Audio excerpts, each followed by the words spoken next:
Shalom.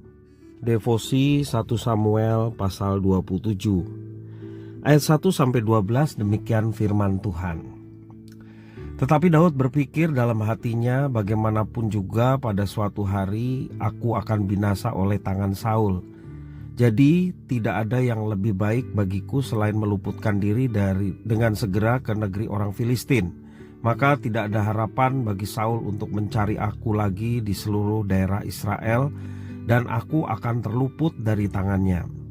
Bersiaplah Daud lalu berjalan ke sana, ia dan ke-600 orang yang bersama-sama dengan dia itu, kepada Akis bin Mauch, raja orang kota Gad. Daud dan semua orangnya menetap pada Akis di Gad, masing-masing dengan rumah tangganya.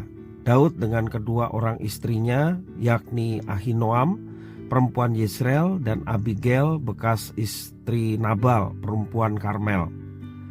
Setelah diberitahukan kepada Saul bahwa Daud telah melarikan diri ke Gad, ia tidak lagi mencarinya. Berkatalah Daud kepada Akis, "Jika kiranya aku mendapat belas kasihanmu, biarlah diberikan kepadaku tempat di salah satu kota di tanah datar, supaya aku tinggal di sana. Mengapa hambamu ini tinggal kepadamu di kota kerajaan ini?" Maka pada hari itu Akis memberikan Ziklag kepadanya. Itulah sebabnya Ziklag menjadi kepunyaan raja-raja Yehuda sampai sekarang. Dan lamanya Daud tinggal di daerah orang Filistin adalah 1 tahun 4 bulan. Maka Daud dan orang-orangnya bergerak maju dan menyerbu orang Gesur, orang Girzi, dan orang Amalek.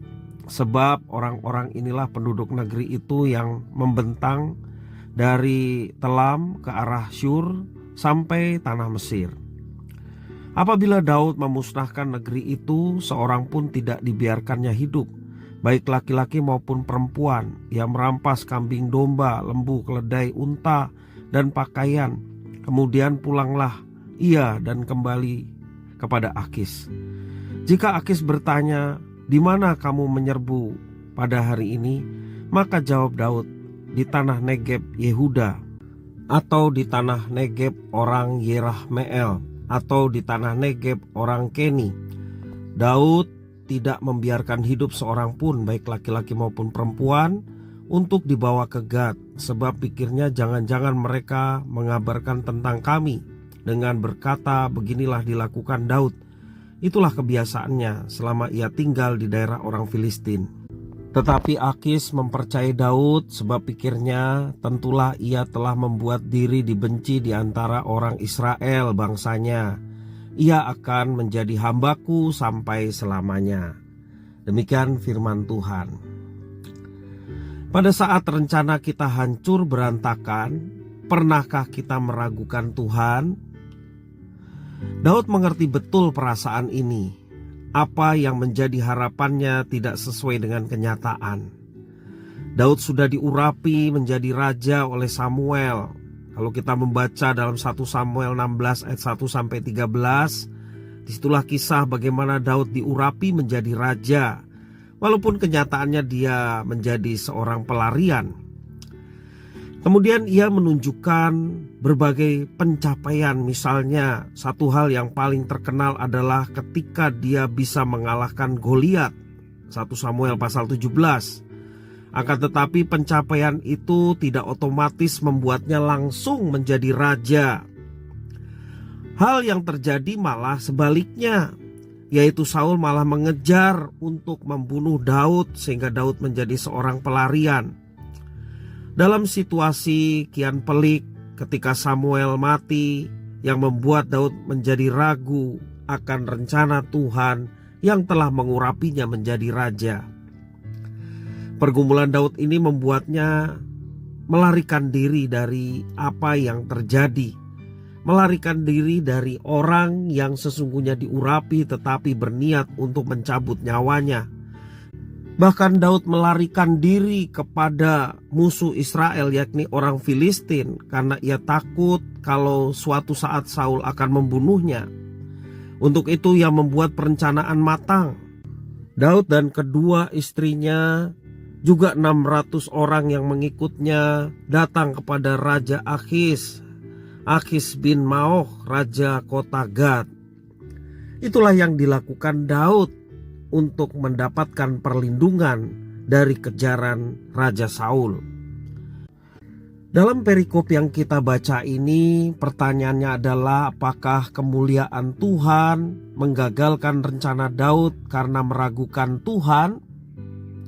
Ternyata tidak. Tuhan Allah tetap menyertai Daud. Saul tidak lagi mencarinya. Dalam ayat yang keempat menjelaskan demikian.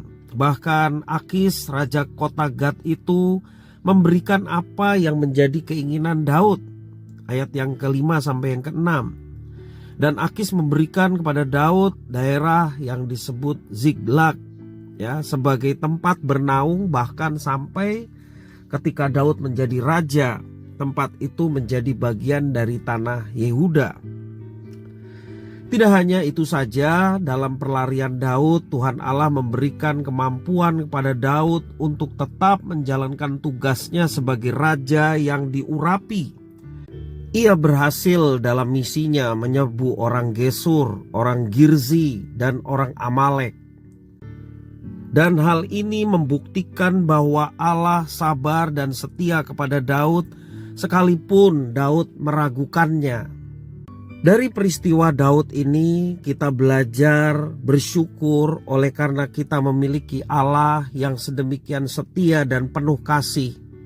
Dengan segala keterbatasan kita untuk melihat apa yang terjadi di masa yang akan datang, termasuk juga mungkin keraguan-raguan kita dalam menjalani kehidupan.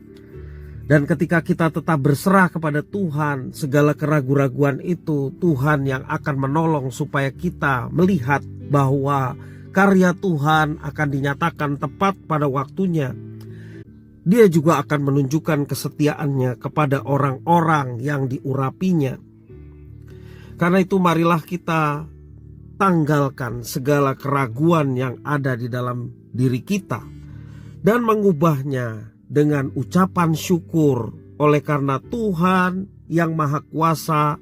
Dia juga Tuhan yang tahu betul apa yang sedang kita kerjakan.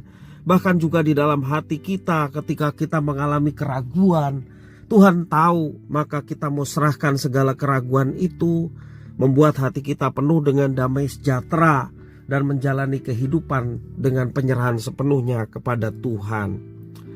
Di tengah keraguan kita, Tuhan pasti akan memberikan yang terbaik, karena kasih setia Tuhan tetap untuk selama-lamanya. Tuhan memampukan kita untuk dapat memahami apa yang menjadi kehendak-Nya, sehingga kita pada saatnya boleh melihat bahwa karya Tuhan, kehendak Tuhan adalah selalu yang terbaik buat kita sekalian. Puji nama Tuhan. Tuhan Yesus memberkati.